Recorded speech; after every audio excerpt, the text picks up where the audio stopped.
Assalamualaikum warahmatullahi wabarakatuh. Perkenalkan, nama saya Nofrianisa Indras, tugas manajemen risiko dan kebencanaan. Baiklah, pembahasan kita yaitu tentang sistem penanggulangan bencana nasional COVID-19. Badan Kesehatan Dunia atau WHO menetapkan secara resmi virus corona sebagai pandemi pada tanggal 11 Maret 2020. Istilah pandemi yang digunakan tidak berkaitan dengan keganasan penyakit, namun lebih kepada penyebaran yang meluas, sangat mudah menular, dan sudah menyebar secara luas ke seluruh Indonesia. Pemerintah Republik Indonesia dalam menyikapi hal ini kemudian menetapkan COVID-19 sebagai bencana nasional.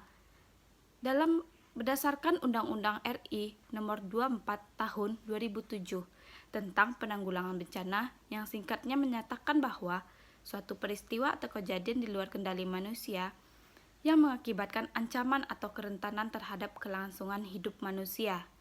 Indonesia menetapkan wabah COVID-19 yang hingga saat ini makin meluas penyebarannya sebagai bencana nasional. Seiring dengan berjalannya waktu dan aktivitas masyarakat, penularan virus corona berisiko tinggi bagi kelompok masyarakat tertentu, seperti lansia, orang dengan masalah kesehatan yang menurun, orang dengan imunitas yang lemah, dan anak kecil. Selanjutnya itu keterlibatan Ombudsman dalam pengawasan melalui stakeholder. Dalam menghadapi bencana nasional pandemi COVID-19, upaya pemerintah untuk memberikan pelayanan kepada masyarakat melibatkan APBN atau APBD yang jumlahnya sangat besar, serta dalam pelaksanaannya berpotensi terjadi maladministrasi atau menurunkan kualitas layanan publik. Dalam situasi darurat diperlukan mekanisme pengawasan yang sifatnya intensif, terpadu, dan fokus melalui saluran yang meminimalkan interaksi fisik atau kontak langsung. Oleh karena itu, Ombudsman Republik Indonesia membentuk posko pengaduan daring COVID-19 untuk masyarakat terdampak bencana nasional COVID-19. Dalam rangka menghadapi ancaman yang membahayakan perekonomian nasional yang berdampak terhadap masyarakat, maka pemerintah mengeluarkan peraturan pemerintah pengganti Undang-Undang Nomor 1 2020 tentang kebijakan keuangan negara dan stabilitas sistem keuangan untuk penanganan pandemi COVID-19 ini, atau dalam rangka menghadapi ancaman yang membahayakan perekonomian nasional dan stabilitas sistem keuangan. Mengingat kebijakan layanan pemerintah dimaksud melibatkan APBN APBD yang jumlahnya sangat besar dan peruntukannya tepat sasaran, tepat waktu, tepat guna bagi masyarakat yang benar-benar berhak, maka perlu dilakukan pengawasan. Selanjutnya itu dampak wabah COVID-19 bagi masyarakat dan penanggulangannya.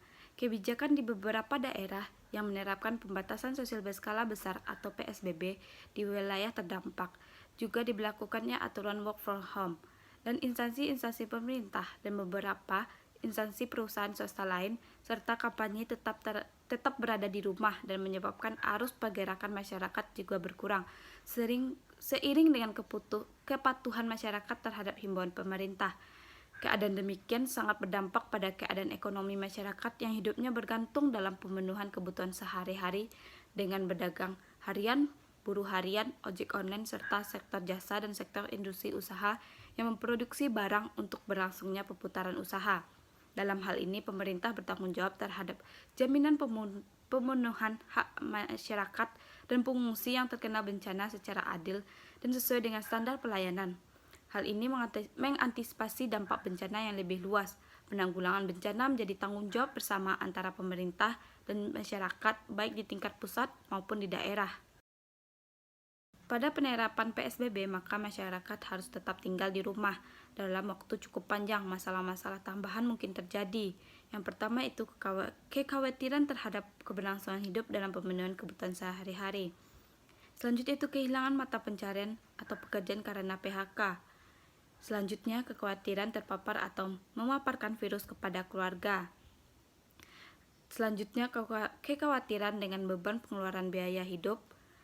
Selanjutnya, kekhawatiran pengusaha maupun wirausaha tidak dapat membayar sejumlah tagihan angsuran pembayaran gaji dan tunjangan karyawan. Selanjutnya, yaitu kekhawatiran tidak mendapat bantuan sosial dari pemerintah. 4 strategi pemerintah atasi COVID-19. Yang pertama itu gerakan masker untuk semua yang mengampanyekan kewajiban memakai masker saat berada di ruang publik atau di luar rumah. Yang kedua yaitu penelusuran kontak atau tracing dari kasus positif dirawat dengan menggunakan rapid test atau tes cepat. Di antaranya adalah pada orang yang terdekat tenaga kesehatan yang merawat pasien COVID-19 serta pada masyarakat di daerah yang ditemukan kasus banyak. Yang ketiga yaitu edukasi dan penyimpan isolasi secara mandiri pada sebagian hasil tracing yang menunjukkan hasil tes positif dan rapid test atau negatif dengan gejala untuk melakukan isolasi mandiri. Dan yang terakhir, isolasi rumah sakit yang dilakukan kala isolasi mandiri tidak mungkin dilakukan seperti karena ada tanda klinis yang butuh layanan definitif di rumah sakit. Penanggulangan bencana bertujuan untuk melindungi masyarakat dari bencana dan dampak dari yang ditimbulkannya sesuai pasal 3 ayat 2 Undang-Undang Nomor 24 2007 tentang Penanggulangan Bencana berlandaskan Pancasila dan Undang-Undang Negara Republik Indonesia tahun 1945. Disebutkan prinsip-prinsip penanggulangan bencana yaitu yang pertama, cepat dan tepat adalah bahwa penanggulangan bencana harus dilakukan secara tepat dan tepat. Situasi dengan tuntunan keadaan, keterlambatan dalam penanggulangan akan berdampak pada tingginya kerugian material maupun korban jiwa. Yang kedua yaitu prioritas adalah bahwa apabila terjadi bencana, kegiatan penanggulangan bencana harus mendapat prioritas dan diutamakan pada kegiatan penyerapan jiwa manusia. Yang ketiga yaitu koordinasi dan keterpaduan. Prinsip koordinasi adalah bahwa penanggulangan bencana didasarkan kepada koordinasi yang baik dan saling mendukung, sedangkan yang dimaksud dengan prinsip keterpaduan adalah bahwa penanggulangan bencana dilakukan oleh sebagai sektor yang secara terpadu didasar pada kerja yang baik dan saling mendukung. Yang keempat yaitu berdaya guna dan berhasil guna. Prinsip berdaya guna adalah bahwa dalam mengatasi kesulitan masyarakat dan tidak membuang waktu, tenaga, dan biaya yang berlebihan. Sedangkan yang dimaksud dengan prinsip berhasil guna adalah kegiatan penanggulangan bencana yang harus berhasil guna khususnya dalam mengatasi kesulitan masyarakat dengan tidak membuang waktu, tenaga, dan biaya yang berlebihan. Yang kelima yaitu transparansi dan akuntabilitas. Prinsip transparansi adalah penanggulangan bencana dilakukan secara terbuka dan dapat dipertanggungjawabkan. Sedangkan prinsip akuntabilitas adalah penanggulangan bencana dilakukan secara terbuka dan dapat dipertanggungjawabkan secara etik dan hukum.